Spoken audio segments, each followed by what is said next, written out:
नमस्कार बच्चों। कक्षा दसवीं एमपी बोर्ड मध्य प्रदेश राज्य के जितने बच्चे हैं जो कि अभी क्लास 10 में कक्षा 10वीं में हैं, उन लोग के लिए ये वीडियो बहुत ज़्यादा इंपॉर्टेंट होने वाला है। ठीक है, क्योंकि आज के इस वीडियो में हम कक्षा 10वीं हिंदी विषय के हम अलंकार पढ़ने वाले हैं। अलंकार से आपको एक प्रश्न जरूर बनेगा, 6 परीक्षा में बनेगा, प्री बोर्ड में भी बनेगा और वार्षिक परीक्षा में भी बनेगा। और आपकी ब्लूप्रिंट, आपका जो नया वाला जो ब्लूप्रिंट आया है, आपकी बुक चेंज हो चुकी है, एनसीईआरटी बुक हो चुकी है, तो आपका जो नया वाला ब्लूप्रिंट आया है उसमें आपको 5 अलंकार पढ़ना है। अनुप्रास अलंकार, रूपक, उपमा, उत्प्रेक्षा, मानवीकरण और पुनरुक्ति प्रकाश अलंकार। ये सब मैंने यहाँ पर इसको लिखा हूँ वेबसाइट पर, है ना। और इसके आपको नोट्स भी मिल जाएंगे, डिस्क्रिप्शन में मैं इसकी लिंक दे दूंगा, उस पर आप जैसे ही क्लिक करोगे तो आपको अलंकार के पूरे नोट्स मिल जाएंगे। आप उससे देख करके आप उसको कॉपी में नोट कर लीजिएगा। इस वीडियो में आप पहले समझ लो कि क्या क्या आने वाला है परीक्षा में, बारीकी से आप समझ लो, है ना।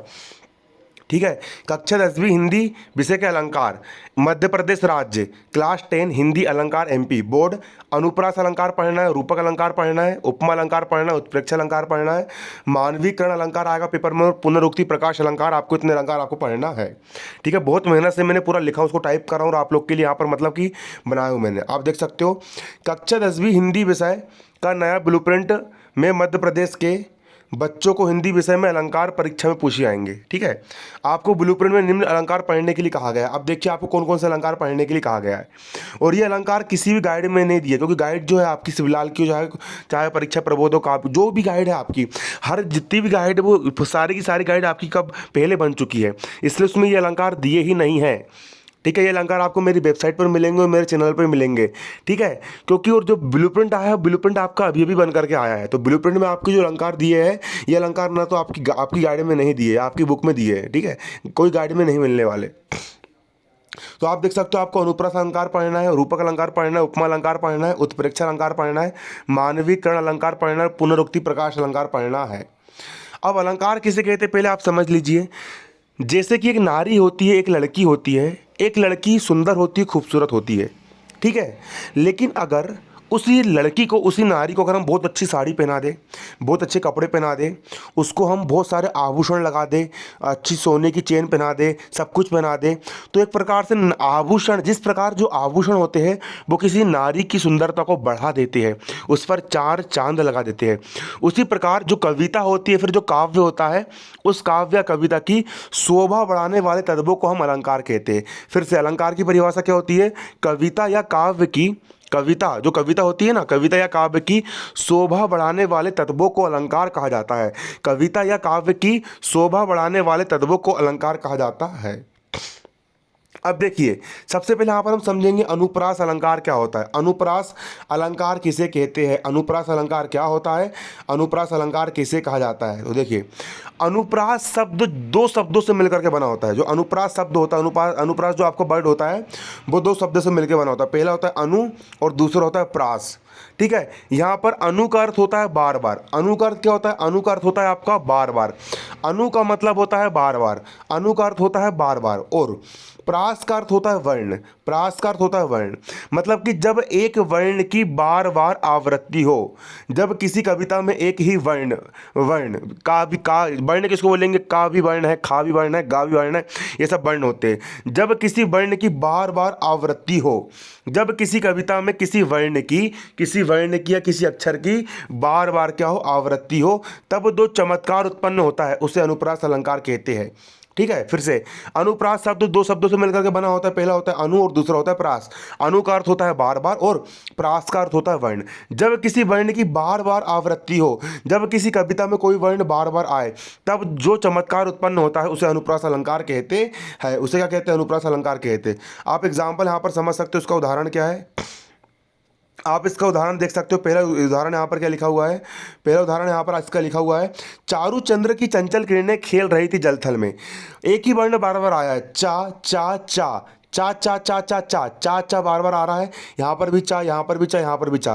तो जब एक ही वर्ण बार बार आए या एक ही वर्ण की बार बार आवृत्ति हो, तो वहाँ पर अनुप्रास अलंकार होता है। चारु चंद्र की चंचल किरणें खेल रही थी जलथल में, उसको आपको लिख लेना है, आपको उसको नोट कर लेना है। दूसरा, लाली मेरे लाल की जित देखूं तित लाल, लाली देखन मैं गई